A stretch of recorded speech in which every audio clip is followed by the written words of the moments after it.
I want us to power up the legs. I want us to release the shoulders today as well. And we're going to use a pose that makes a good platform. In and of itself, the triangle pose is an excellent pose, but when combined with some other things, it becomes even greater. So poses are great, especially when we adapt them. Now we're going to start as we stand on our mat with our feet hip distance, stepping our right foot back. And your setup is really important. You never want to be so narrow that one foot is in front of the other foot because that torques the pelvis, and we're not after that. It can also create a strong sensation, unpleasant sensation in the knee. The back foot is turned about 45 degrees, and the pelvis could be facing forward or backward. It's quite an optional position of that pelvis we'll discover here in a moment. So we're going to lift up the chest and make the thighs go tight. And as we come forward, we're first just going to slide our left hand down the knee. And I'm not trying to get all the way to the floor. I'm just trying to lengthen through this front of my body to the point where I'm feeling a little bit of stretch, resistance, if you would, in this left front leg. Now once I'm there, I'm just going to adjust right pelvis backward for an inhale, and then exhale, let it go forward. And I'll do it again, pulling it back for an inhale. Exhale, let it go forward. And once again, inhale, pulling it backward. And exhale, going forward. I'm going to leave the pelvis relatively forward toward the front edge of the mat. I'm going to stretch our right arm back, and I really want you to act like somebody's pulling on your wrist, and pull until you're feeling the stretch between the shoulder and those fingertips. And now we're going to take our arms straight out to the side, and it's going to be like someone's pulling and we're resisting backward, and so the stretch is going to move toward that shoulder blade.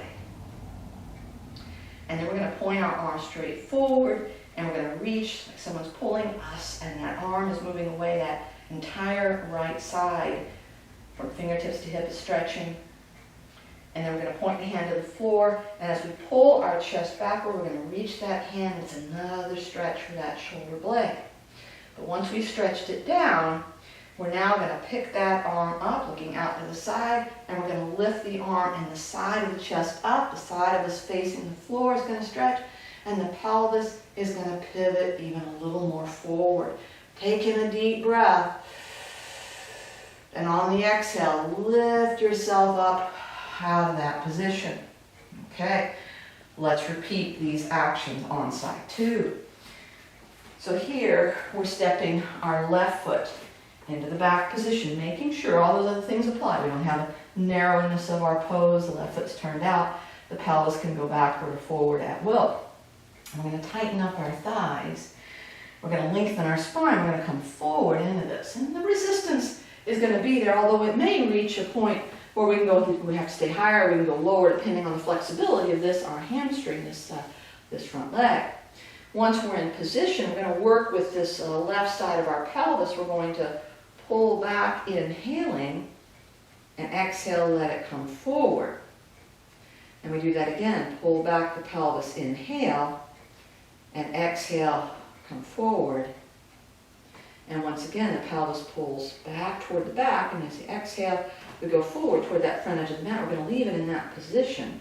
We're going to take this upper arm and stretch it backward. It's like someone's pulling, and I'm feeling the stretch in that area of my neck, between the shoulder and the neck.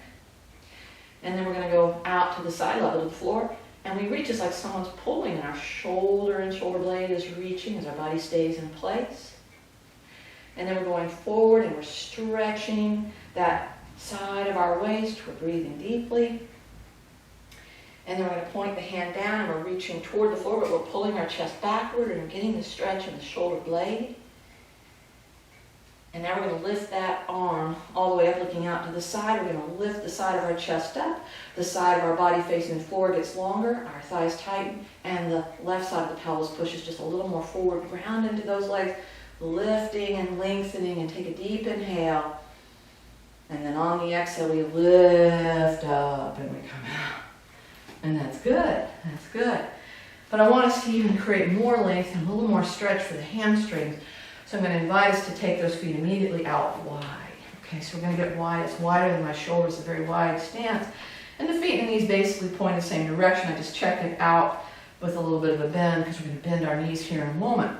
We're going to create this very long spine. We don't want our rib cage rounding down and collapsing into the internal organ space. We want to pull the rib cage up. We don't want the back arching extremely and lengthening the front more than it should be. We want that perfect front and back of the rib cage lifting away from the pelvis, which engages us all through the deep transverse abdominis core.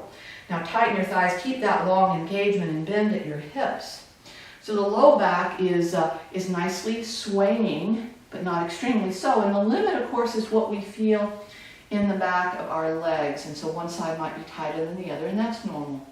We're just trying to project that body forward, forward, forward, and the weight on those heels, and the heels slightly pushing outward, away from each other. And then we're going to change it by bending our knees and bringing the elbows to the knees. Now right now my hips are lifted up pretty high. I use the pressure of my elbows into the legs to move my chest forward. I make a wide space between the shoulder blades and I let my head hang. Now it is sometimes, we might bend our chin, but to let the head hang, just sort of wobble it back and forth a little bit so that the wideness between the shoulder blades and the position of the body, the stretch that you're creating in the back legs, these are all part of it, but the head just relaxing and hanging. And then we're going to look down at the floor and bring our hips downward and separate our knees outward and just gently gaze more and more forward. So we're putting our neck in an extended position, but I want you to press the elbows in those legs and make it a bit wider between the shoulder blades and reach your head, even though you're looking forward, reach your head away from your neck, from your shoulders there. Breathing deep. And then we're going to lift our hips again, and then the head's job is just to hang there, like the weight that it is on our neck, for us to broaden the back of our shoulders, to have the head able just to wobble back and forth if it wants, so the neck is in a stretch. We're decompressing with that full weight of the head. And then as we exhale, we're going to bring those hips down. We're going to start to look downward and then look steadily more forward, but we're pushing elbows in the legs, the hips and feet and knees separating outward, and we're gradually looking more and more forward or upward, and the broadness is increasing in the back of the shoulders. One more deep breath. And then on this exhale, we put our hands on our knees and we lift ourselves up from that.